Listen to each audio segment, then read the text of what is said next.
The phone rings at 2 in the morning. You're asleep. Your wife stirs next to you. You reach for the phone, already knowing what this means. Nothing good happens when your capo calls at 2 a.m. Meet me at the club, 1 hour. That's all he says. No explanation, no details, just the order. You dress in the dark. Your wife pretends to be asleep.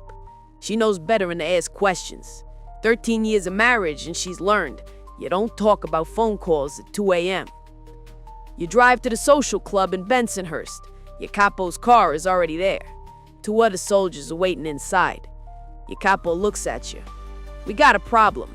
Somebody's been talking to the feds. We need to handle it tonight. You're not. You don't ask who. You don't ask why. You don't ask if they're sure.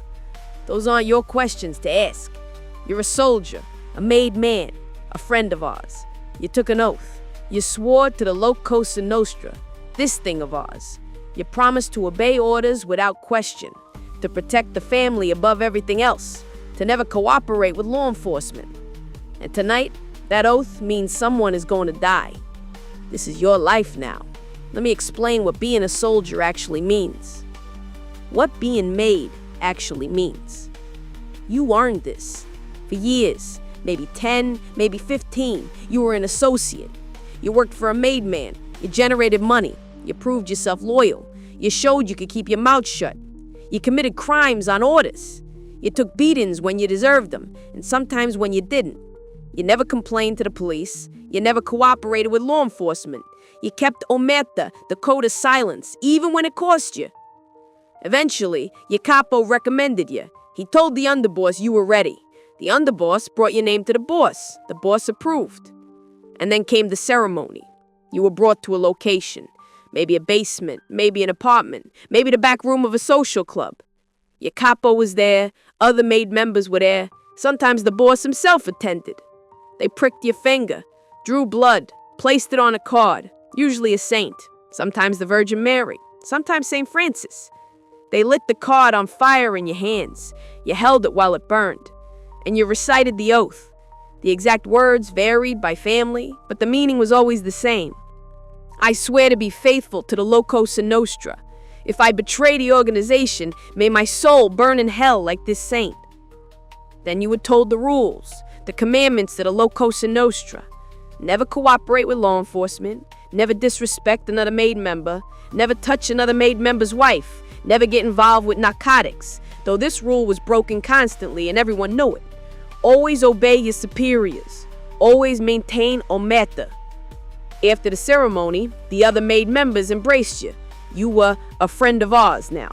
When introducing you to other families, they'd use that phrase, not a friend of mine. That's for associates. You were one of them now. A made man. For the first time in your criminal career, you had protection. Real protection. Another family couldn't kill you without starting a war. Other soldiers had to show you respect. Associates had to answer to you. But with that protection came obligations. Heavy obligations. Obligations that wake you up at 2 in the morning with orders to kill someone. Your daily reality. Earning and obeying. Being a soldier means 2 things. Making money and following orders. Every week you meet with your capo. Sometimes at a social club. Sometimes at a restaurant. Sometimes walking on the street. Less chance of being recorded. You bring him an envelope, cash, your weekly tribute. Maybe you run a bookmaking operation. You take bets on sports, horses, numbers. After paying out winners and covering your expenses, you net $5,000 this week. You put $1,500 in the envelope for your capo. That's 30%, the standard rate. Your capo takes the envelope without counting it. He trusts you. If you ever short him, you'll face consequences. But for now, he trusts you. He might have information for you, a tip about an upcoming police raid, names of new associates who'll be working for you, changes in family structure. Someone got promoted, someone got whacked, someone's going to trial. Then he gives you your orders for the week. There's a guy on Arthur Avenue running numbers without permission. Go talk to him. Explain how things work. He either pays or he stops. That's your job. You're the family street-level enforcer and earner. You generate income through criminal activities. You pass a percentage up to your capo. He passes a percentage up to the underboss. The underboss passes a percentage up to the boss. You're the foundation of the pyramid. Without soldiers earning money, the whole structure collapses. But earning isn't enough. You also have to be available. Always. Your capo might call at any time, day or night, weekend or holiday. When he calls, you come. When he orders, you obey. Maybe it's a murder. Maybe it's a robbery. Maybe it's collecting a debt. Maybe it's just appearing somewhere to show the family's presence. You don't question, you don't refuse, you do what you're told. That's what being a soldier means. Your operations, how you actually make money. Most soldiers run their own criminal operations. You're expected to earn. Your capo judges you based on how much money you kick up to him. If you run a bookmaking operation, you take your legal bets, sports, horses, numbers. You have a network of runners who collect bets from customers. You have someone who handles the phones. You might have associates working under you, taking their own bets and kicking up to you. On a good week, you cleared $10,000 after paying winners. On a bad week, the bettors win big and you might lose money. When you lose, you might borrow from the family. They'll loan you the cash at 20% interest per week. You will pay it back with interest. You pay your capo 30% of your profits, $1,500 on a $5,000 week, $3,000 on a $10,000 week. Every single week, no exceptions. If you have a bad month and can't make the payment, your capo might give you some leeway. But that leeway isn't free. You owe him, and you'll pay in cash or in favors. If you're in loan sharking, you lend money at high interest rates, 50% for 6 weeks, 100% for 3 months, 200% for 6 months. Someone borrows $5,000, they pay you $7,500 back in 6 weeks. That's $2,500 profit. You keep $1,750, your capo gets $750. If the borrower doesn't pay, you collect. Maybe you threaten them. Maybe you beat them. Maybe you destroy their property. Maybe you take their business. This is how you earn respect. You don't let people disrespect the family by not paying debts. If you run hijacking operations, you steal trucks, electronics, cigarettes, alcohol, designer clothes, anything valuable that can be fenced quickly. You have associates who scout shipments. They tell you when valuable cargo is moving. You have a crew who executes the hijacking. You have connections to fences who buy the stolen goods. A good score might net $20,000. You split it with your crew. You keep $8,000. Your capo gets $2,400. You pay your crew the rest. If you're in garbage collection or construction, you might have a legitimate business, a carding company, a concrete supplier, a union construction crew. Your business operates legally, mostly, but you're also involved in bid rigging, price fixing, territorial arrangements with other mob-controlled companies. You make legitimate money that you report on taxes, and you make illegal money from the cartel arrangements. Your capo gets his cut of both. If you deal narcotics, the family officially prohibits drug trafficking. It attracts too much law enforcement attention. The penalties are too severe. But unofficially, many soldiers deal drugs anyway. Cocaine, heroin, prescription pills. The profit margins are too good to resist.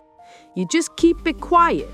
You don't discuss it at family meetings. You don't tell other soldiers. You pay your capo his percentage, and everyone pretends not to know where that money comes from. If you get caught, you're on your own. The family won't help with lawyers. They won't protect you. You take the fall alone. That's the price of breaking the rules. The violence, what you're expected to do. Being a soldier means being willing to commit violence. That's not optional. Sometimes it's intimidation. You confront someone who owes money. You don't touch them. Just make it clear what happens if they don't pay. Your reputation does the work. They know what you're capable of. Sometimes it's assault. Someone disrespects a made member. Your capo orders you to teach him a lesson. You beat the guy, break his legs, send him to the hospital. Make sure he understands his mistake. Sometimes it's murder. Your capo calls, tells you to meet him. When you arrive, he says, "We got a problem that needs to be handled permanently." He doesn't always tell you why. Maybe the target is an informant. Maybe he stole from the family. Maybe he disrespected someone important. Maybe he's just become a liability. The reason doesn't matter. The order matters. You might be the shooter, you might be the driver, you might be the cleanup crew who disposes of the body. Sometimes it's planned meticulously. Surveillance, timing, escape routes, a clean, professional hit. Sometimes it's spontaneous. Someone insults your capo at a bar, your capo looks at you, nods, you follow the guy outside and beat him to death in the parking lot. Sometimes you kill people you know, associates who worked for you, friends from the neighborhood, even family members if they betray the organization. That's the hardest part. The oath you took supersedes everything. Family, friendship, personal loyalty. If your capo orders you to kill your cousin, you kill your cousin. Because refusing means you're the next target. The respect, what being made gets you. Despite the obligations and risks, being a soldier has real advantages. You can't be touched without permission. An associate can be beaten or killed by any made member for any reason, but you are protected. Another made member can't kill you without getting approval from the boss.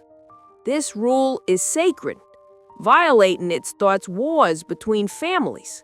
So even if someone hates you, even if you've wronged them, they can't just kill you. They have to go to proper channels. This protection is why everyone wants to get made. It's the difference between being expendable and being valuable. Associates answer to you. When you tell an associate to do something, they do it. No arguments, no negotiations. You are a made man. They're not. You can use them to run your operations, to collect debts, to handle risky jobs. If they refuse, you can beat them, you can take their businesses, you can make their lives miserable. They work for you. They kick money up to you. They answer to you. Other families respect you. When you're introduced to members of other families, they use the phrase, "a friend of ours." That signals you're made. You're one of them. You deserve respect. This opens doors. You can do business with other families. You can operate in their territories with permission. You can attend family functions. You're part of the brotherhood. You can earn serious money. Some soldiers make $500,000 a year. Some make $1 million or more if their operations are particularly profitable. You're not rich like the boss or the underboss, but you're making more than most legitimate workers. You're living well. Nice house, nice cars. You can afford anything you want, as long as you're not flashy enough to attract IRS attention. The risks, what you're gambling with. Being a soldier also means living with constant risk. You're most likely to get arrested. Soldiers do the dirty work.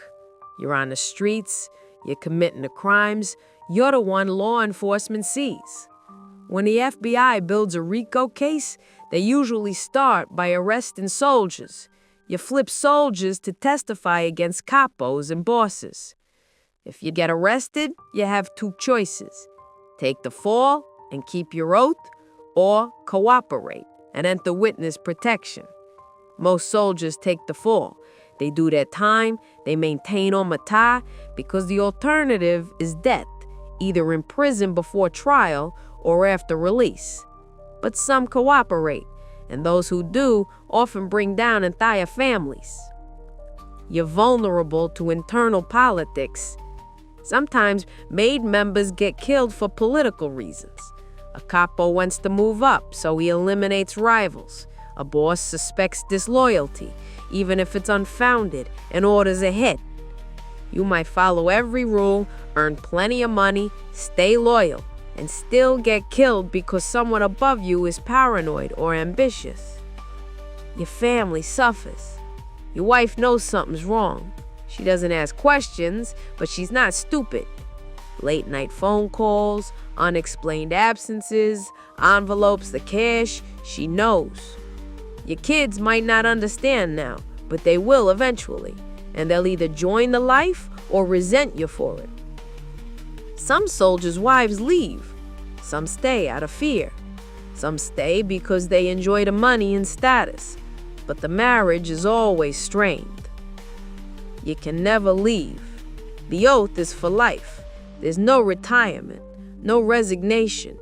You're in until you die. If you try to walk away, the family assumes you're cooperating with law enforcement, and that means death.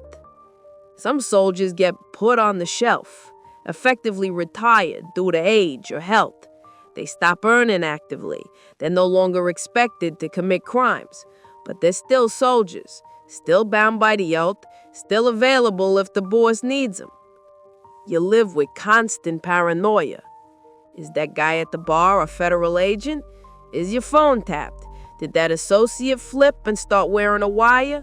Is your capo planning to kill you for something you said? You can't trust anyone completely. Not your associates, not other soldiers, sometimes not even your capo. Because everyone's looking out for themselves. And if throwing you under the bus saves someone else, they'll do it. The ceremony that changed everything. You remember your ceremony. Every soldier does. It's the most important moment of your criminal career. The room was dark. 12 made members in a circle. Your capo brought you forward. They pricked your finger. You didn't flinch. They placed the burning saint card in your palm. You held it until it was ash. You recited the oath. Every word mattered. Every word bound you forever. When it was done, each made member embraced you. Now you're a friend of ours. We're brothers. We're family. This is for life. You felt pride, power, belonging. You'd finally earned the one thing every associate dreams about: protection, status, the right to call yourself a made man. That was years ago, maybe 10 years, maybe 20. And tonight, at 2 a.m, you're driving through a social club because your capo called, because someone needs to be killed, because that's what being a soldier means. You arrive at the club, your capo hands you a gun, tells you the target's location, gives you instructions. You nod, you take the gun, you leave. This ain't the first time. It won't be the last. You stop counting murders after the 5th one. They blur together after a while. You're a soldier, a button man, a wise guy, a made man in the La Cosa Nostra. You took an oath. You burned a saint. You swore to put the family above everything. And tonight, like every night when your capo calls, you're gonna honor that oath. Because that's what being made means. It's not just protection and respect and money. It's carrying a gun at 2 a.m. because someone up the chain decided someone else needs to die. That's your life now. That's what you signed up for when you took the oath. You're a soldier, and soldiers follow orders.